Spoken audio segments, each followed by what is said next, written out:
A história da biologia é, na verdade, uma grande investigação. Pensa nela como um quebra-cabeça gigantesco sobre a própria vida. E nessa jornada que a gente vai fazer agora, vamos explorar como a ciência foi desvendando seus maiores mistérios, um de cada vez. Tudo começa com uma pergunta que ficou no ar por milênios. Para começar, vamos direto ao ponto com uma pergunta que intrigou filósofos e cientistas por muito, muito tempo. De onde vêm os seres vivos? E se alguns deles simplesmente aparecessem assim, do nada?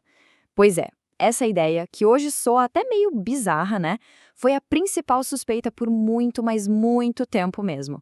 O nome técnico para isso é abiogênese, ou, como ficou mais conhecida, geração espontânea. O nome já entrega tudo. A é não, bio é vida e gênese é origem, ou seja, a origem da vida a partir da não-vida. A galera acreditava que existia um tipo de princípio ativo, uma força vital na matéria bruta que, nas condições certas, criava vida. E olha, essa ideia não foi algo passageiro não. Foi proposta lá na Grécia Antiga por ninguém menos que Aristóteles e durou mais de 2000 anos. Dá para acreditar? Era a explicação que todo mundo usava para o surgimento de larvas na carne podre ou, sei lá, para aqueles sapos que brotavam depois da chuva. Ficou claro que a ciência precisava de uma nova ferramenta para resolver esse caso, o experimento controlado.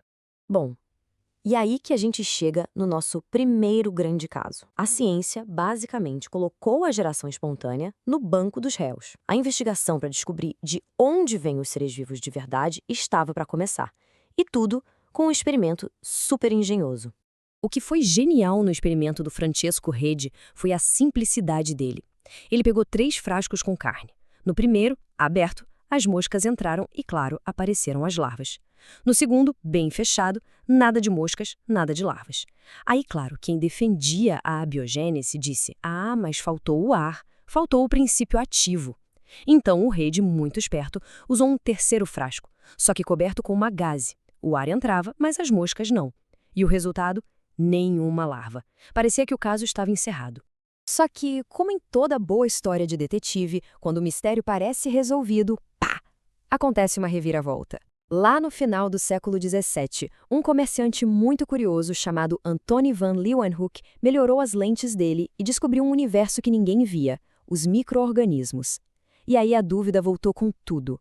Ok, as larvas não surgiam do nada, mas e esses seres minúsculos? Talvez eles sim. O debate estava de volta. Aí corta para quase 200 anos depois. Entra em cena Louis Pasteur, com um experimento que, olha, foi definitivo.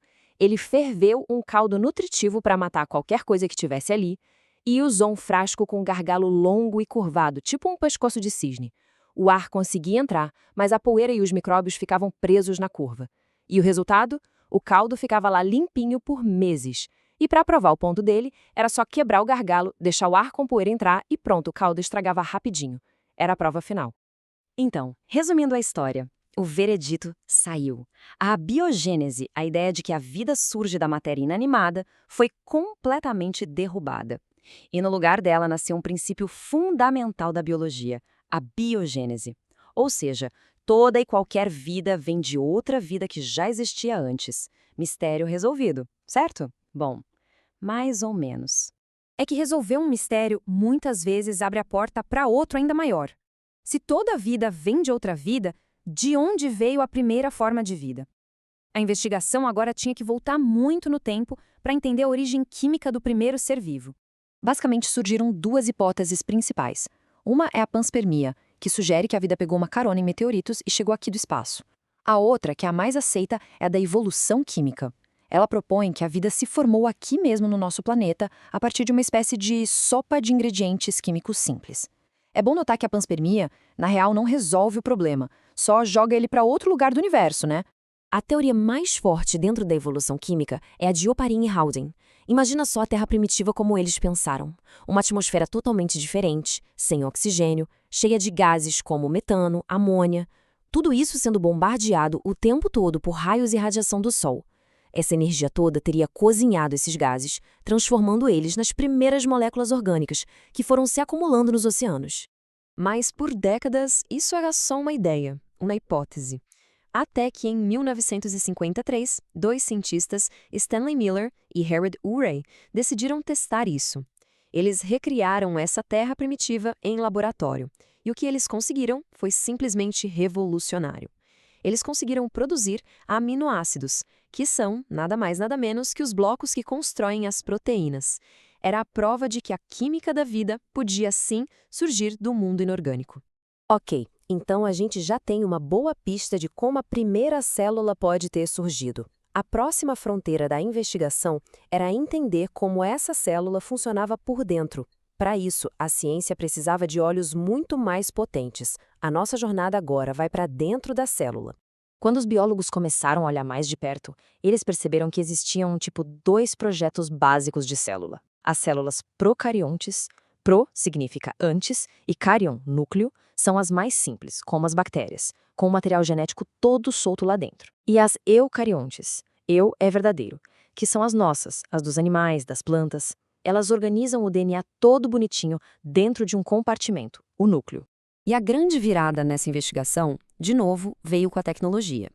O microscópio que a gente usa na escola, o óptico, aumenta umas 1.500 vezes, o que já é bastante.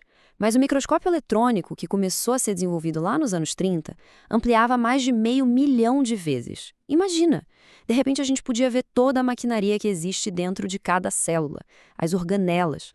Beleza, agora que dava para ver toda essa complexidade dentro da célula, surgiu a pergunta final, a mais profunda de todas. Como é que a célula sabe o que fazer? Onde está o manual de instruções dela? A resposta, o grande segredo, estava numa molécula. O segredo todo está na relação entre duas coisas. Pensa assim, as proteínas são as ferramentas, as engrenagens, os motores que fazem tudo funcionar na célula. E a receita para construir cada uma dessas proteínas está escrita na informação genética, que fica guardada lá no DNA. E aqui a gente volta para aquele ano mágico de 1953. Além do experimento de Miller e Urey, foi o ano em que Watson e Crick finalmente desvendaram a estrutura do DNA, a famosa estrutura de dupla hélice. Isso foi um marco, porque não só mostrou como a informação ficava guardada, mas também como ela podia ser copiada perfeitamente, que é a chave de tudo na hereditariedade. Esse fluxo de informação é tão fundamental que recebeu um nome de peso: o dogma central da biologia. Funciona assim. Primeiro, na transcrição, um pedaço do DNA é copiado para uma molécula mensageira, o RNA. Depois, na tradução, essa mensagem do RNA é lida para montar a proteína certa. Resumindo, o DNA passa a receita para o RNA e o RNA usa essa receita para construir a proteína. É basicamente o código de como a vida opera. Olha só que jornada, hein? Da ideia de que a vida surgia do nada, até a gente entender a dupla hélice, o que a gente viu foi um caminho incrível de perguntas e respostas, onde cada solução que a gente encontra abre a porta para um mistério novo e ainda maior. A biologia não é um livro de fatos prontos, mas sim uma história de investigação que nunca para. E pode ter certeza que essa história está muito longe de acabar. A gente ainda tem perguntas gigantescas pela frente, desde entender a consciência humana até procurar vida em outros planetas. A ciência não para, a investigação continua. E o próximo capítulo dessa grande história já está sendo escrita. A grande questão que fica é: qual será o próximo grande mistério que a biologia vai desvendar?